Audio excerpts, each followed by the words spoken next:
rambut bayi itu harus dicukur habis, cukur gundul gitu biar rambutnya tumbuh tebal. Nah itu benar nggak dok? Oke, enggak ya. Tapi bayi bisa stres nggak sih dok? Atau ngerasain nggak sih ada yang gitu-gitu? Ada. Ada ya? Ada. Iya dok, dia tidur siangnya lama nih, baru bangun jam 5. Ya iyalah. Ya iyalah.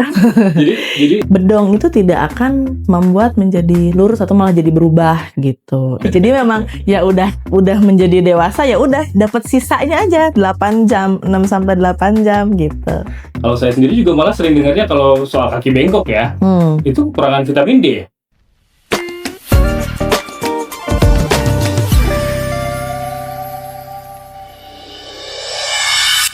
Little Talks by Little Things She Care. Hai Mam, selamat datang di Little Talks. Kenalin, aku Mulki. Buat Mami yang belum tahu, Little Talks adalah podcast dari Little Things She Care, yang mana kita akan banyak ngobrol seputar dunia ibu dan anak bersama para ahli di bidangnya. Nah, hari ini kita udah kedatangan Dr. Mutiara Rahmani, SPA. Beliau merupakan dokter spesialis anak yang praktek di RSUD Kesehatan Kerja, terus juga aktif di Instagramnya mengedukasi seputar kesehatan anak di @_Mutiara Rahmani. Halo dok, apa kabar? Baik, Dok, udah alhamdulillah. nyempetin waktunya buat ngobrol hari ini. Iya. Ya. Nah ini sebelum kita mulai serius nih dok, ini penasaran juga karena dokter kan juga seorang ibu ya, seorang ibu tuh pasti juga banyak nih karena temanya adalah mitos dan fakta. Ini pasti dokter juga banyak nih dengar mitos seputar kesehatan anak. Nah ini mungkin dokter ada nih kalau dari keluarga mitos dan fakta yang lucu. Ya, kalau dari keluarga, ya ibu saya kan ya udah lansia berarti ya, ibu-ibu kita kan ya udah lansia ya. Jadi pasti untuk pengasuhan anaknya cukup berbeda dengan yang zaman sekarang ya. Nah, apalagi kebetulan saya baru melahirkan nih, biasanya baru 2 bulan. Nah, kemarin tuh memang pada saat bayi saya lahir memang cukup banyak vernixnya ya, jadi banyak putih-putih tuh ya kalau kita lihat ya. Nah, itu tuh ibu saya langsung bilang, "Oh iya lupa nih, dulu banyakin, air kelapa ya, minum air kelapa ibu hamilnya gitu supaya bayinya bersih waktu lahir," gitu. Oh iya ya, ya kita sih menganggap, oh iya ya. Iya iya iya iya. Padahal itu sebenarnya secara medis enggak.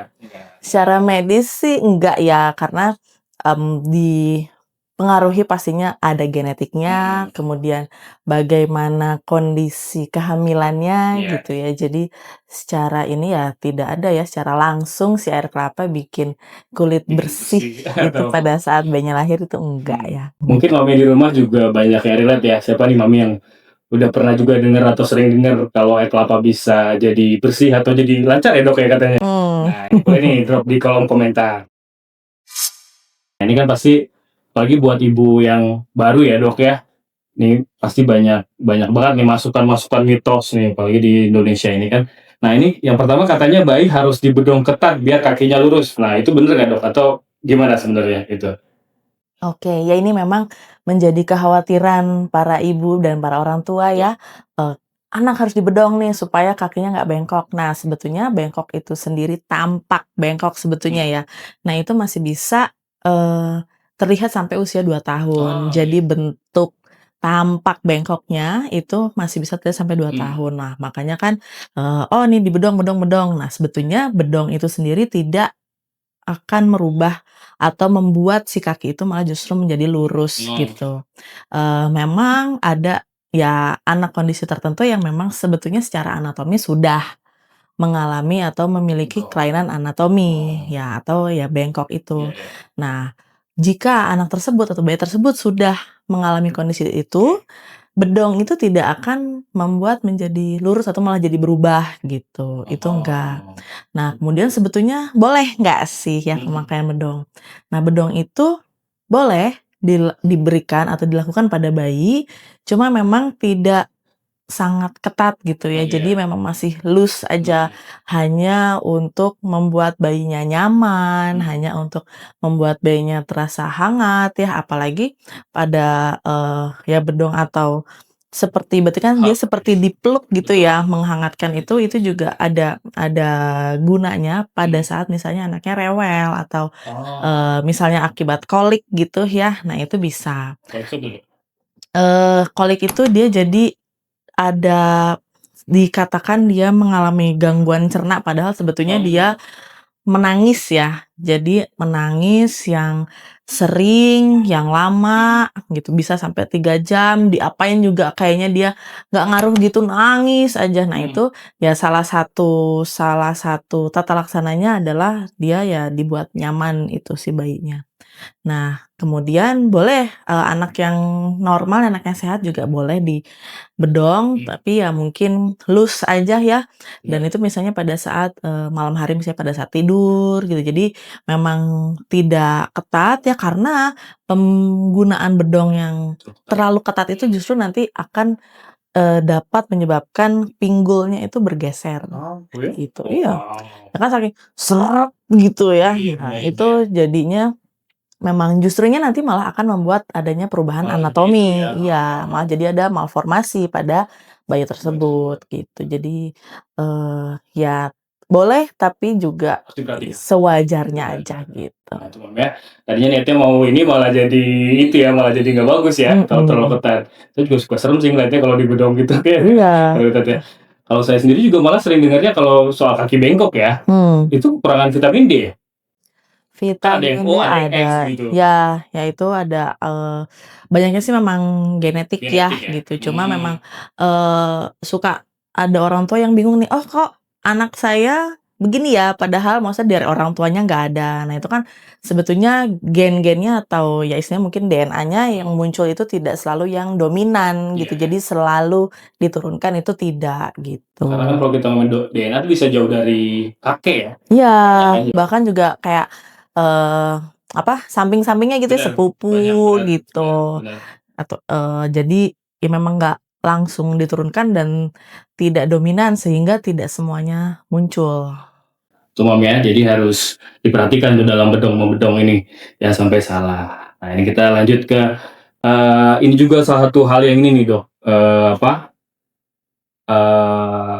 challenging. Ini soal mandi nih. Ada juga yang bilang harus mandinya harus pakai sabun antiseptik biar bersih, terus mandinya harus 2 kali sehari. Nah itu gimana Dok?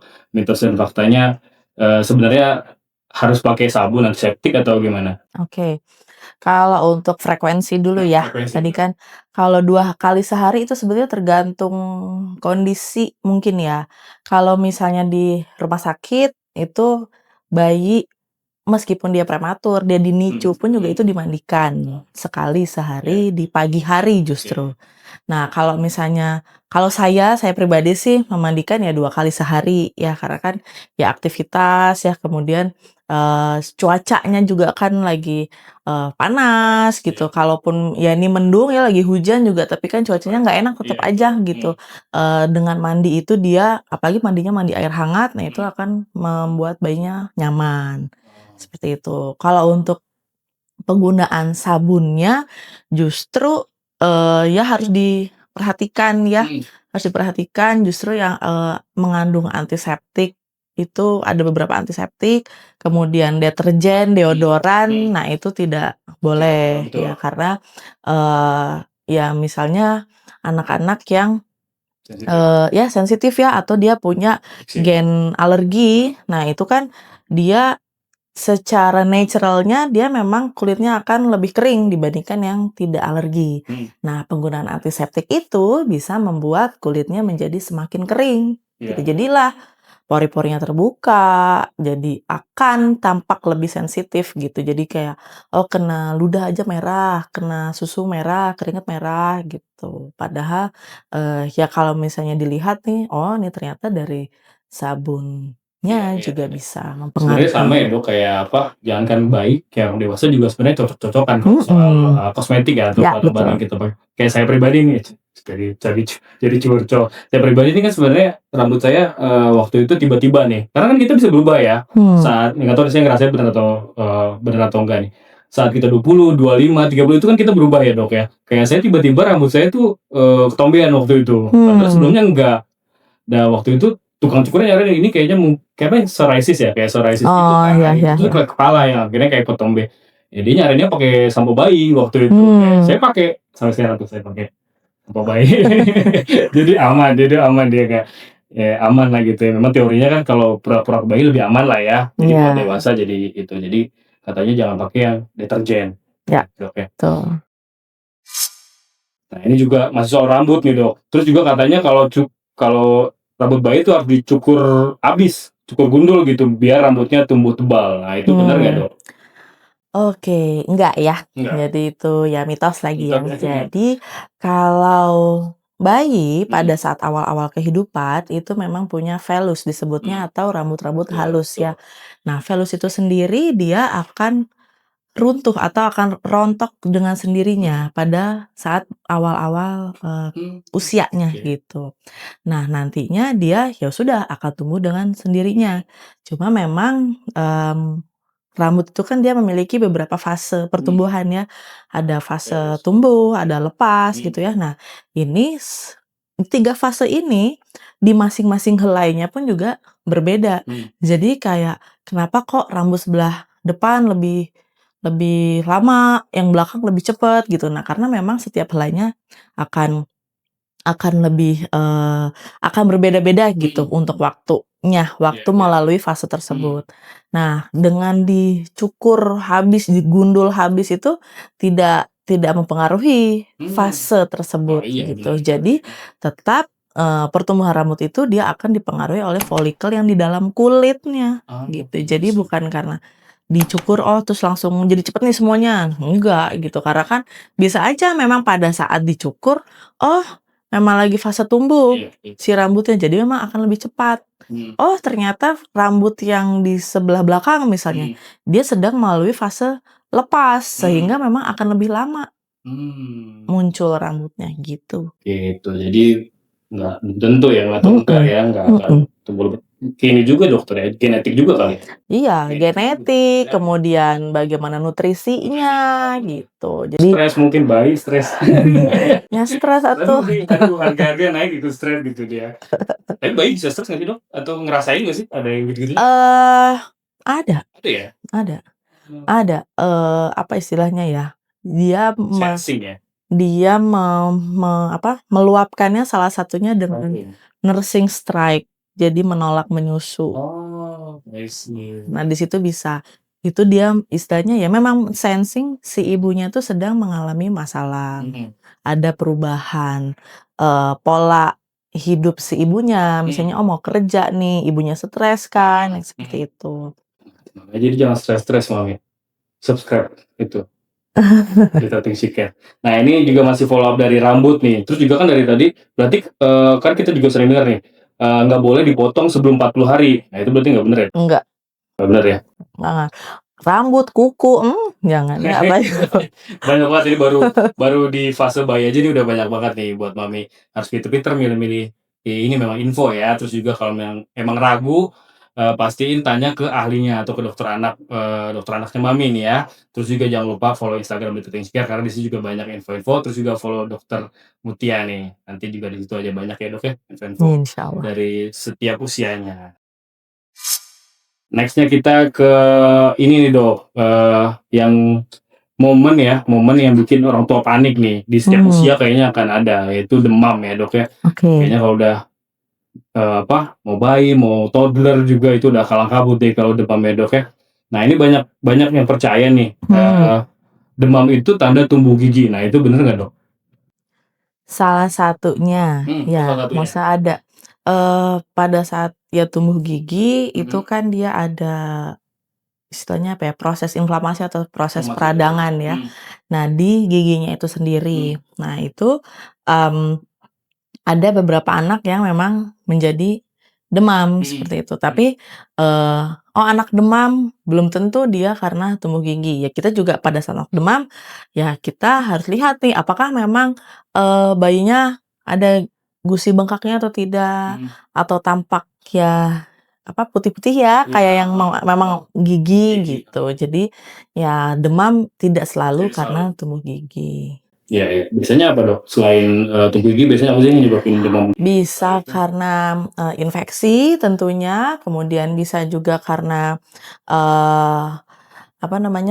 proses radang ya yang lama. Misalnya kalau di anak itu ada autoimun tuh. ya, Oke. lupus yang Hmm. seperti itu. Kemudian juga ada, karena alergi, reaksi alergi obat itu juga ada yang menyebabkan demam gitu. Karena kan kalau demam itu yang mekanismenya ya salah satunya ya ada istilahnya seperti benda asing gitu ya, atau bisa, disebut misalnya exogenous pirogens, ya salah satunya itu mikroba ya atau, bakteri, kemudian virus. Nah itu nanti dia pada saat masuk ke tubuh, dia akan menstimulasi terbentuknya, sitokin-sitokin atau, sel-sel radang. Nah, sel-sel radang itu yang nantinya masuk ke sirkulasi darah yang akhirnya ke otak, ketemu tuh di hipotalamus, ada bagian otaknya, disitulah yang meng-set suhu tubuh. Nah, di sanalah, oh ada nih. Nah, masuk ke hipotalamus, nih ada yang harus kita kelola lah ya istilahnya. Dengan misalnya metabolismenya meningkat, kemudian adanya pembentukan sel-sel inflamasi yang lain. Nah, itu nantinya juga akan menyebabkan vasokonstriksi atau penyempitan pembuluh darah di perifer ya atau di kulit. Nah, sehingga terasanya demam gitu. Ya, karena demam Iya. itu kayak ngasih sinyal ya. Iya, Tahu gitu. iya. Oh, ini ada yang something wrong nih. Iya, betul. Nah, kalau udah demam tuh kompresnya pakai es biar cepat turun panasnya katanya gitu. Enggak. Kompresnya justru pakai hangat. Hangat justru. Gitu. Jadi kan tadi vasokonstriksi tadi kan, karena pada saat demam terjadi penyempitan pembuluh darah. Nah, dengan kompres hangat itu akan vasodilatasi, dibuka itu si pembuluh darahnya itu. Jadinya ya melancarkan si sel-sel radang tadi supaya bisa lewat ke proses infeksinya, ke fokus infeksi. Itu namanya jadi yang sebesar aja pakai kalau RS malah nutup ya. Iya, makin vasokonstriksi, malah justru nanti anaknya pertama bisa membuat anaknya menggigil kan justru, dan juga tidak membuat demamnya malah menjadi lebih baik, justru malah makin tinggi demamnya. Jadi pakai air hangat ya, Mam ya. Jangan air panas juga ya, air hangat deh. Yang suam-suam kuku lah. Bener. Katanya harus dijemur biar jemur yang lama biar tulangnya kuat. Itu benar ya, Dok? Enggak juga ya. Jadi kalau misalnya menjemur itu sebetulnya yang kita kejar adalah UVB-nya atau ultraviolet B yang nantinya akan berperan penting pada pembentukan vitamin D. Nah, ini ada waktunya. Ya. Nah, waktunya itu kapan UVB-nya itu mulai muncul? Pada jam 10 sampai 10 pagi sampai jam 2:30 siang. Nah, itu waktu berjemurnya tuh tergantung dari UV indeksnya. Nah, semakin siang tentunya UV indeksnya akan semakin tinggi. UV indeks yang tinggi nantinya dia akan bisa beresiko menjadi kanker kulit. Nah, oleh karena itu pada jam 10 itu kita bisa 15 menit gitu. Sebenarnya cukup 15 menit aja. Nggak perlu sampai sejam gitu. Pagi sampai bolak-balik gitu, nggak perlu ya. Itu cukup di 15 menit. Nah, pada saat UV indeksnya tinggi atau misalnya di jam 12 kan kita masih bisa jemur. Nah, itu cukup 5 menit aja. Jam 12 masih boleh? Boleh. Oh, boleh ya? Kan sampai 2:30 si UVB-nya itu. Orang dewasa juga gitu nggak, Dok? Iya. Sama ya? Soalnya saya kalau misalnya saya suka berjemur kan kalau pagi. Biasanya jam 10, jam 11, jam 12 masih boleh berarti ya? Masih boleh. Masih Masih ada. UVB-nya itu yang kita kejar masih ada. Jangan lama ya? Ya, cukup 5 menit gitu. Gitu ya, Mami. Jadi apa-apa tuh gak boleh berlebihan intinya, Dok ya? Iya, sama aja. 5-10 menit gitu ya. Kalau lama kering dah. Kalau anak, berarti kalau misalnya demam itu boleh mandi nggak sebenarnya, Dok? Boleh. Boleh ya? Boleh. Cuma ya mungkin kita lihat juga ya, kalau misalnya saya sih menyarankan ke pasien saya boleh mandi pada saat tidak demam. Misalkan, oke, prosesnya periodenya sedang demam nih, sedang ya istilahnya lagi sakit nih ya. Nah, dia datang, oke nih suhu 38, boleh mandi kapan ya? Di bawah 38 suhunya, jadi sedang tidak demam. Kalau 40 dimandiin ya udah nggak mungkin meureun ya gitu. Jadi ya pada saat 37, 37,5 gitu ya silahkan dimandikan. Cuma kan memang tidak lebih dari 5 menit menggunakan suhu yang hangat gitu. gitu. Noted, itu mamanya jadi diperhatikan juga suhunya berarti dok ya. Itu Betul. juga ini ya, juga ya kalau ibu yang punya bayi harusnya udah punya ya termometer gitu-gitu ya dok ya, buat Iya. kayak gitu penting ya dok ya. Nextnya kita akan membahas nih soal tidur dan makan anak ya dok. Nah tidur, jangankan tidur siang nih dok, tidur siang kelamaan nanti malam susah tidur. Nah kalau anak tidur siang kelamaan nanti malam susah tidur. Nah itu beneran atau sebenarnya nggak ngaruh dok? Pengaruh, tetap pengaruh ya. Jadi kalau misalnya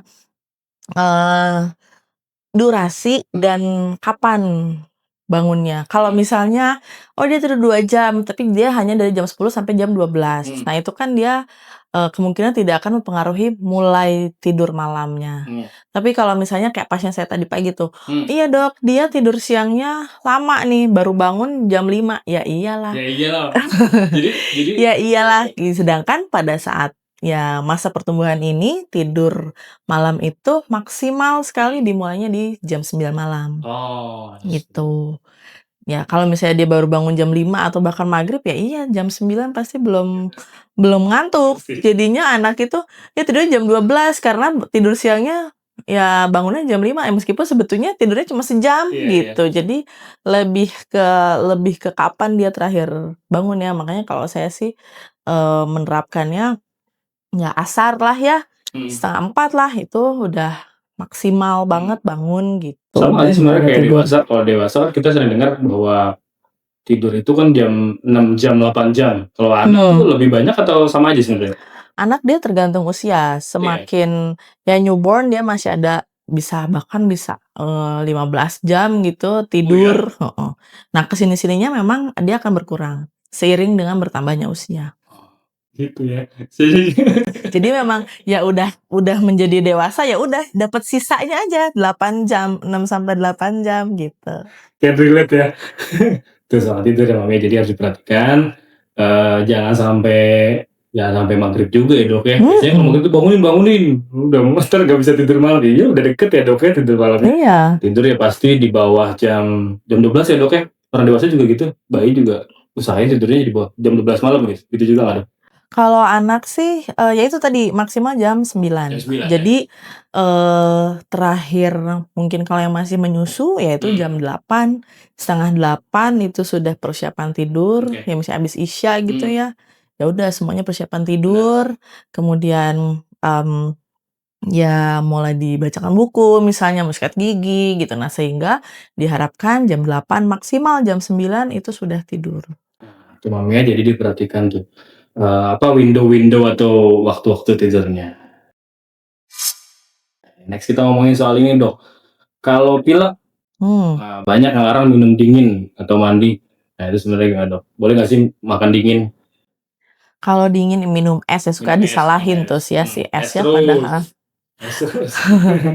Sebetulnya kalau es itu dia memang bisa mengganggu pergerakan silia pada saluran pernafasan sehingga ya tidak jadinya kan tidak lancar ya di saluran nafasnya. Kemudian dia juga bisa menyebabkan vasokonstriksi atau penyempitan ya di saluran nafasnya. Sehingga kalaupun ada terpapar kuman nih, nah jadinya akan lebih lambat nih proses imunitasnya gitu. Jadi sel radangnya itu untuk bergerak ke sananya lebih lambat sehingga anak tersebut saluran nafasnya akan lebih rentan terhadap paparan kuman. Itu sebetulnya. Jadi betul ya. Jadi betul sebetulnya. Tapi maksudnya bukan jadinya secara langsung jadi, karena minum es terus jadi infeksi gitu ya, nggak juga. Kalau misalnya memang imunnya bagus ya bagus aja. Kalau ngomongin soal imun, sebenarnya ada nggak sih? Kalau bayi mah ASI ya dok ya, itu udah cukup ya buat ningkatin imun atau itu udah cukup asupannya cukup gitu untuk bayi? Atau sebenarnya ada? Kalau bayi itu ada ininya ya, ada yang fase menyusui, ada yang apa namanya itu sudah mulai makan MPASI gitu ya dok ya. Kalau MPASI deh, itu ada nggak makanan atau diet tipsnya tuh apa supaya ningkatin imun? Kalau untuk, Nutrisi.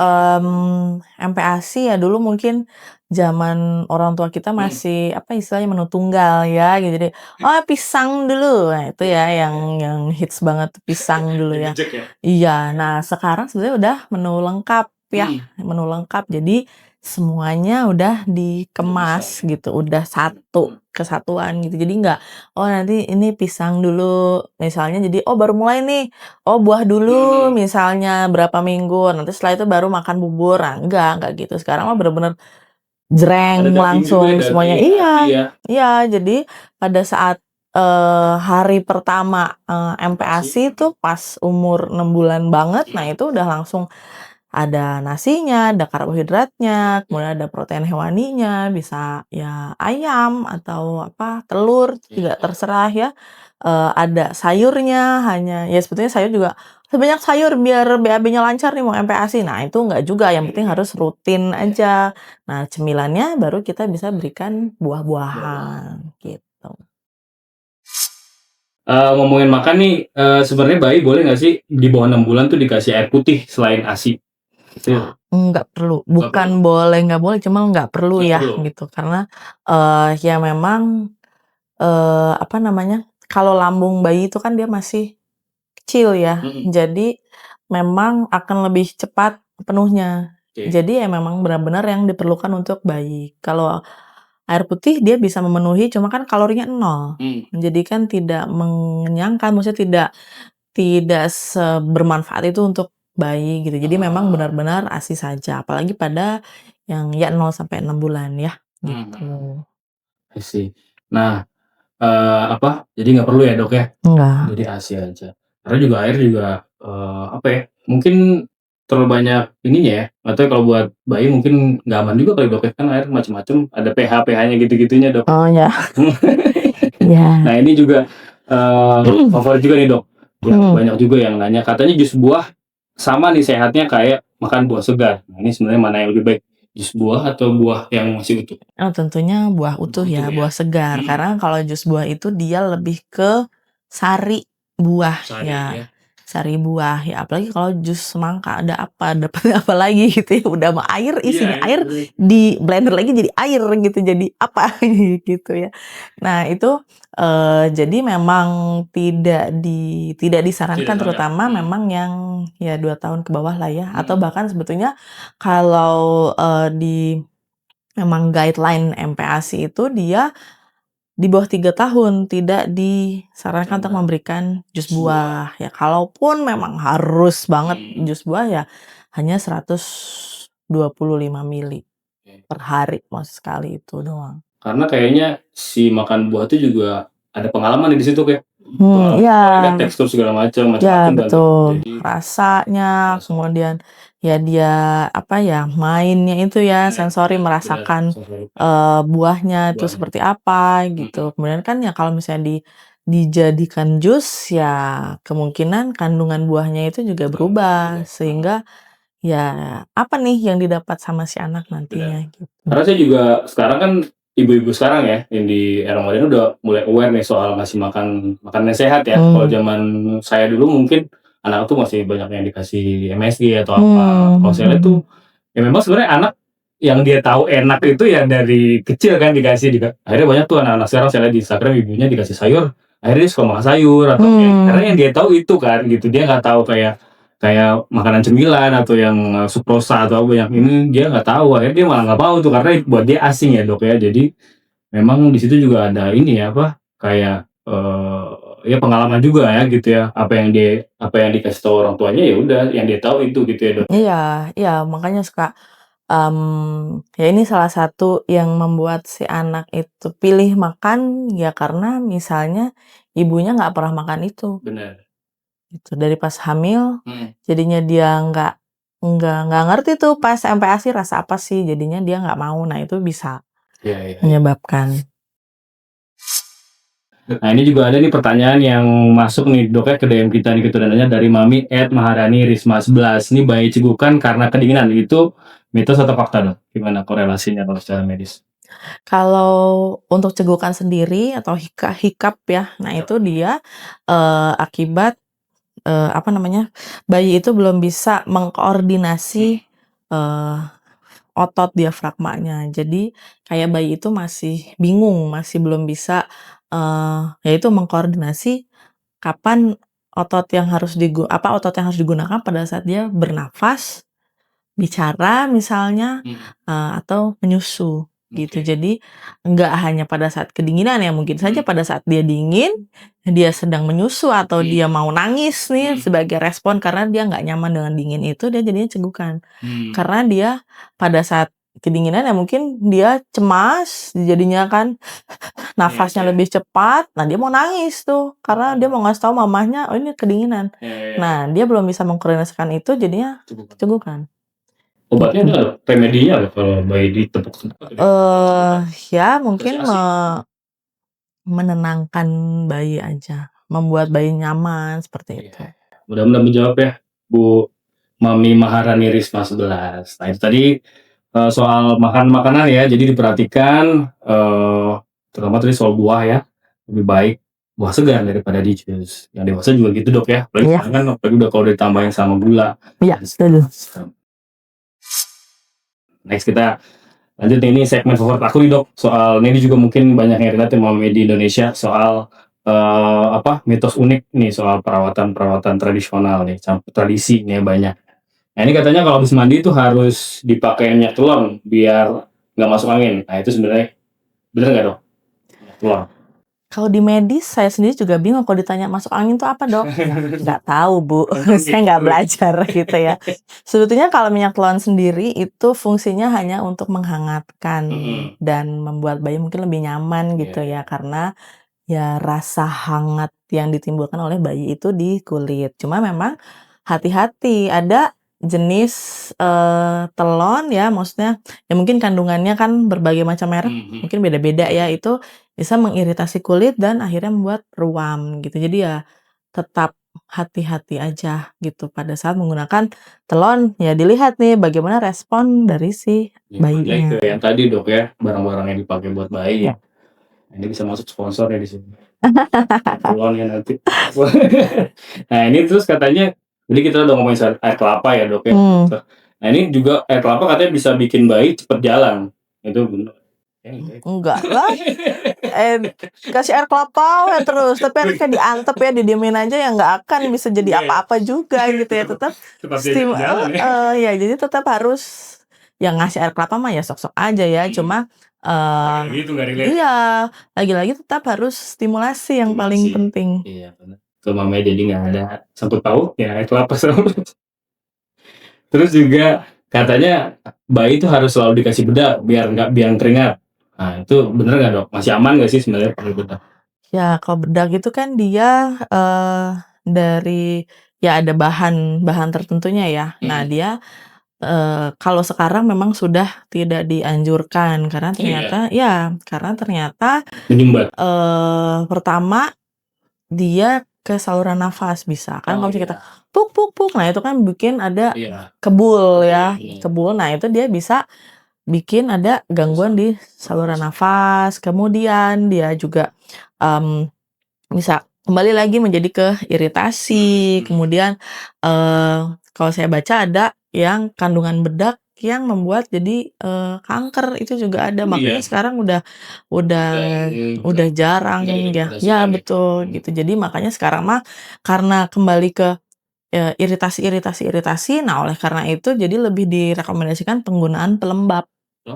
Gitu. Terus saya udah jarang lihat bedak bayi di TV. Gitu, dan kalaupun misalnya mau digunakan ya boleh asal penggunaannya itu nggak langsung ke kulit bayi. Tapi bedaknya itu diaplikasikan di kedua tangan kita dulu, diratakan, baru diberikan diusap ke bayi. Jadi kan ya yang ke bayinya mungkin tidak sebanyak kalau kita langsung menumpahkan ya. Jadi resiko yaitu tadi ya yang negatifnya juga akan berkurang gitu. Jadi iritasi, yang katanya jadi ya ada karsinogeniknya, cuma ya yang seperti itu. Benar. Nah, itu makanya jadi harus diperhatikan tuh saat menggunakan bedak. Jadi better di tangan dulu ya dok ya. Ya betul. Nah ini yang yang terakhir nih Dok, soal ini katanya bayi itu bisa ngerasain rasa makanan yang dimakan ibunya lewat ASI, itu kan Betul. betul ya? Itu Dari justru pengalaman dia ya? Iya, Rasa. jadi dari ibunya hamil.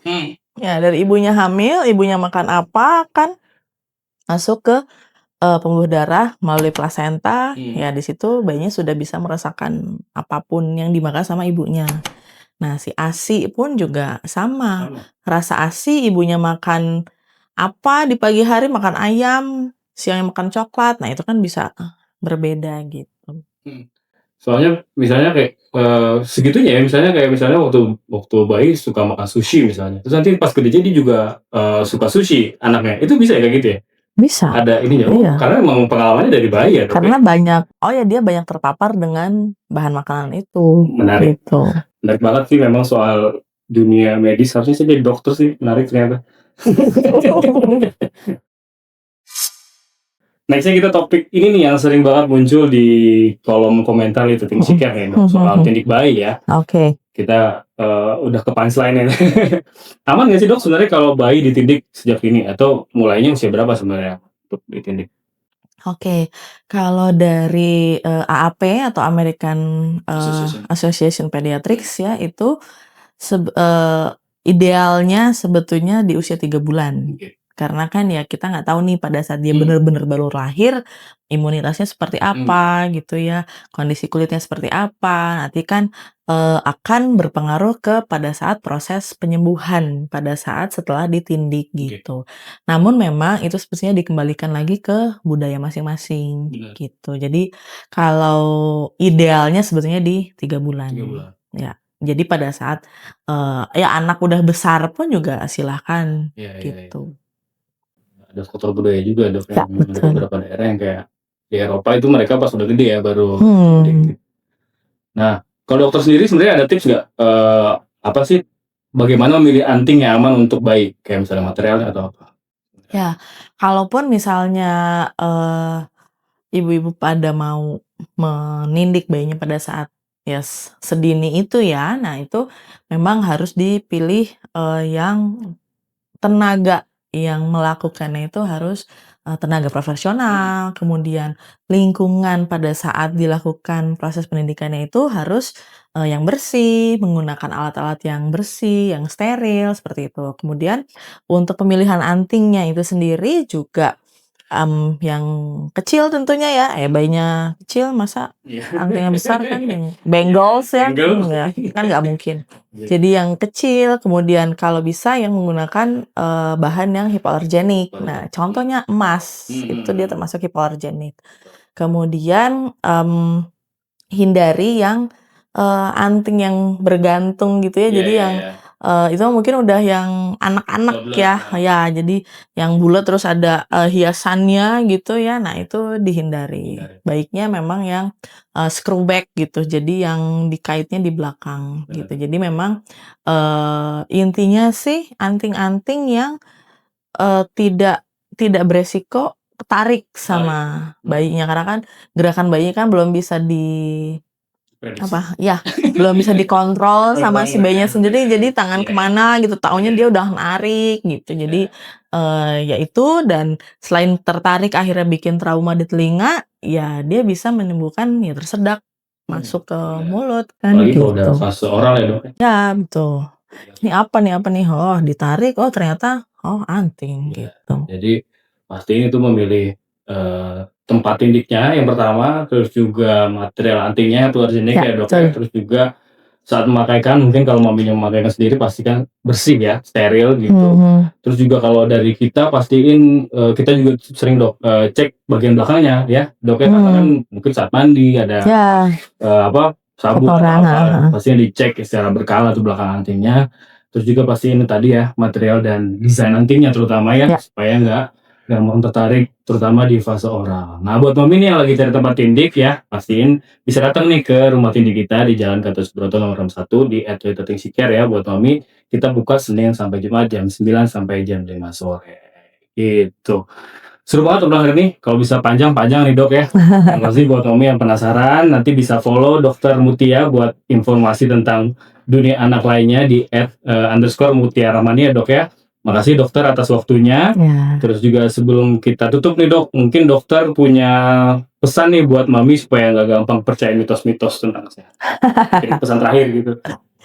Ya, untuk mami-mami ya sebutannya ya. Jadi, ya memang saat ini di saat era digital sedang gencar-gencarnya, di saat, informasi itu sangat, cepat ya berjalannya. Nah itu, apabila mami merasa ragu, nah itu harap segera konsultasikan dengan, tenaga medis ya, kepada ya kalau ya berhubung saya dokter anak, ya ke dokter anak, kesayangan mami-mami ya gitu. Karena saya suka nih memang banyak, "Iya dok, saya tuh baca dari" nggak baca, saya nonton ya, "ini tuh begini gini gini," gitu. Nah itulah, jadi, yang ternyata malah informasinya salah nih gitu, justru malah merugikan keluarga kita gitu. Jadi memang benar-benar harus, berhati-hati ya, harus, waspada ya, dan harus, ya bahkan boleh kalau misalnya kita kan ya kita dokter anak, kita ada website-nya ya, ada website IDAI, ada aplikasinya juga ada aplikasi Primaku, kemudian ada, Instagram-nya juga ya, sekarang kan media sosial udah sangat, menjamur sekali. Nah itu bisa dilihat di sana, insya Allah untuk informasinya lebih valid ya gitu, dibandingkan oh dari, influencer ini gitu atau itu gitu ya. Jadi tetap harus cross check ya. Iya betul. Makasih banyak Dokter Mutia. Ya, mangga sama-sama. Semoga Little Talks ini bisa bantu para moms lebih tenang dan percaya diri dalam merawat si kecil ya.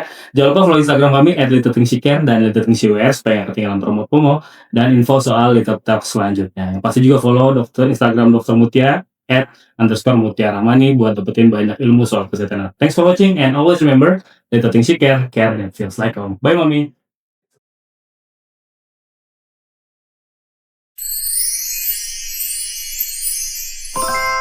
Care that feels like home.